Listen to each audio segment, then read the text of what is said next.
nama artis seperti Desi Ratnasari atau Diah Permatasari. Atau mungkin masih inget dong sama nama Anggita Sari? Itu loh yang katanya dibilang bangga ketangkap sebagai PSK. Udah inget sekarang? Nah, silahkan lamunannya dilanjutin ya.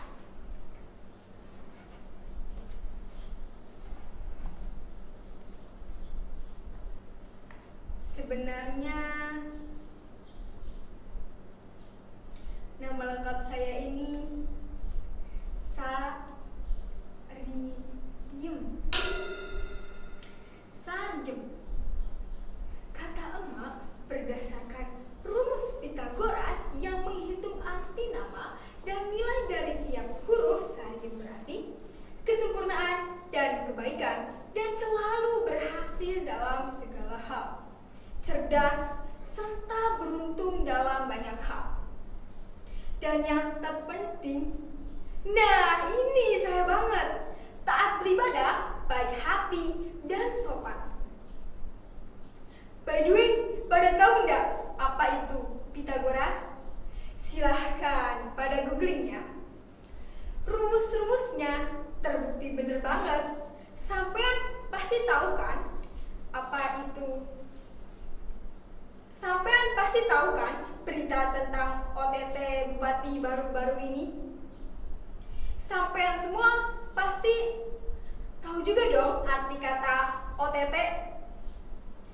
Menurut kamus KPK, OTT berarti operasi tangkap tangan. Nah, disinilah saya itu dimulai.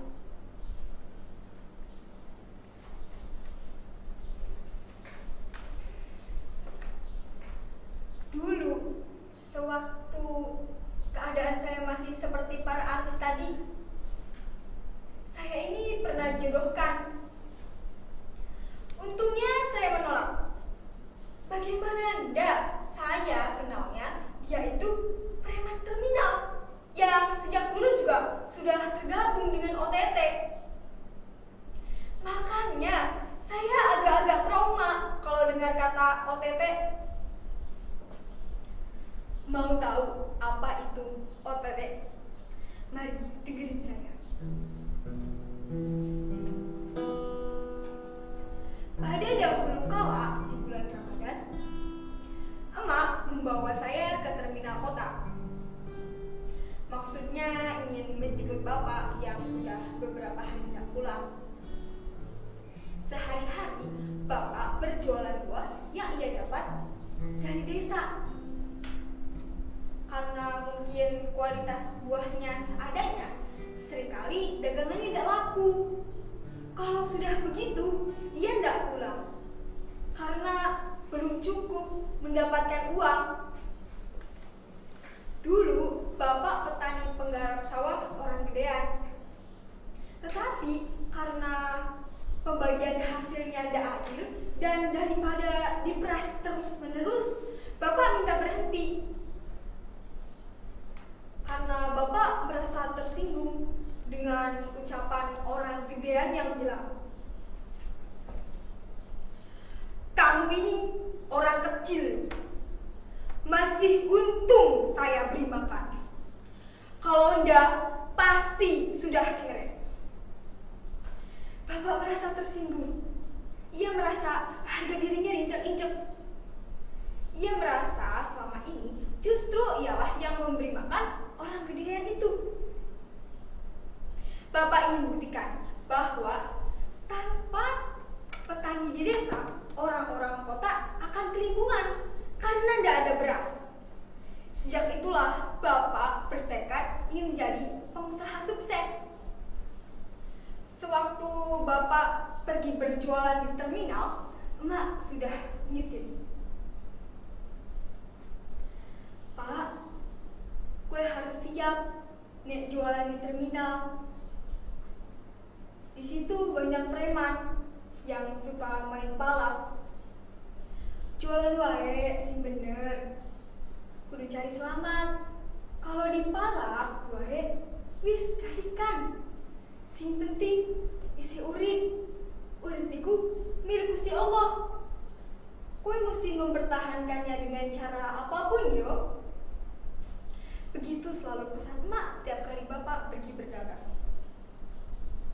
Sampailah kami di terminal. Kami tanya sana sini. Barangkali ada yang melihat bapak. Hampir semuanya menggeleng. Sampai tiba-tiba ada seorang lelaki penuh tato seperti ingin menyodok muka kami. Ibu dan mbak ini mencari. Wa'dulah kan. Tenang. Wa'dulah dalam kondisi sehat. Memang kemarin sempat sakit, tetapi sudah kami bawa pergi ke dokter. Katanya, perkataannya sangatlah sopan untuk ukuran orang yang penuh tato. Terus saya tanya saja, sampean ini siapa?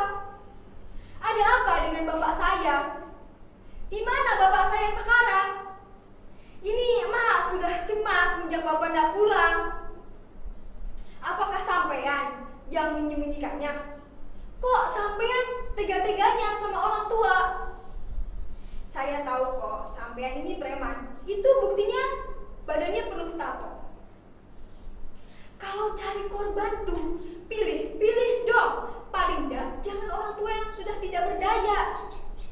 Preman juga mesti mempunyai etika.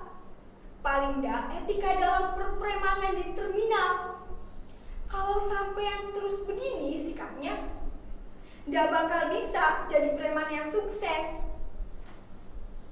Tiba-tiba, bapak keluar dari WC umum terminal dengan kondisi badan yang sehat dan segar.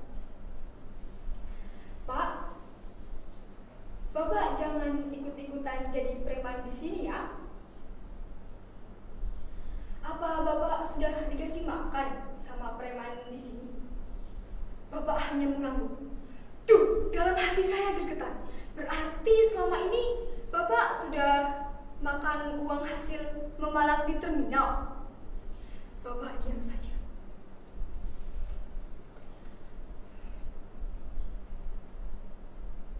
Tiba-tiba, dan kami bertanya lagi.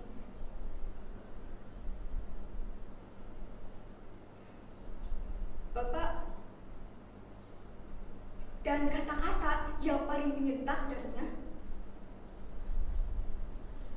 "Du, bapakmu bisa bertahan hidup di terminal karena dia. Bapak berhutang budi kepadanya." Apa? Utang budi? Kenapa bapak tidak pulang toh, Pak? Dengan bongkah, ia bahkan bilang bahwa bapak telah berjanji akan menjodohkan saya dengan si preman. Cuy, mana sudi saya bersanding dengan si preman? Oh my god, sampean jadi tahu kan sekarang? Premanisme itu dimulai dari terminal merasuk ke jajaran pemerintahan sampai akhirnya diperoleh. Bahkan biasanya premanisme mengawali tindakan korupsi. Perilaku saling memeras itu seperti lingkaran setan. Bayangkan, dalam sepekan saja sudah terjadi OTT 2 daerah. Aduh Gusti, kami ini orang kecil. Kenapa negeri yang dulu tata tentram kertara harja ini dalam sekejap tiba-tiba berubah menjadi arena penglaiman kebenaran? Rasanya ingin kembali ke masa lalu, di mana persaudaraan jauh lebih penting dibandingkan perbedaan keyakinan. Saya rasa sampean masih ingat toh bagaimana kita amat santai menyikapi perbedaan. Saya tidak tahu di mana ya letak sesatnya bangsa ini. Tiba-tiba seluruh umatnya sudah terbiasa banget menggunakan dalil-dalil agama untuk meniadakan orang.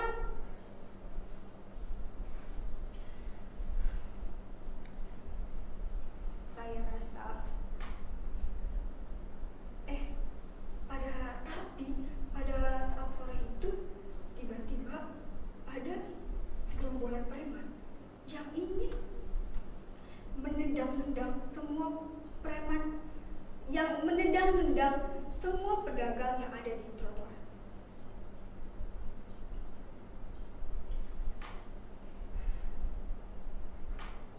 Hampir semua orang terlindas tidak ada.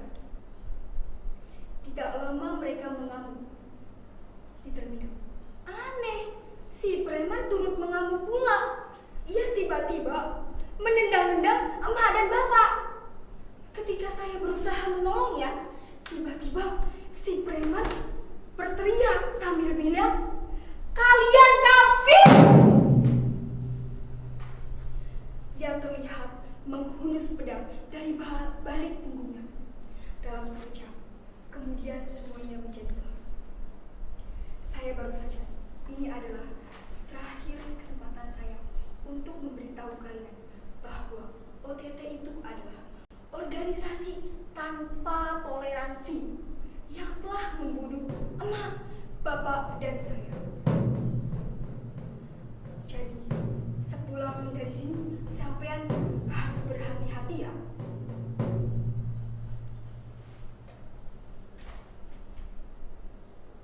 Terima kasih. Selamat malam. Sampai jumpa di akhirat nanti. Jangan lupa cari salim ya. Masih percaya rumus Pitagoras?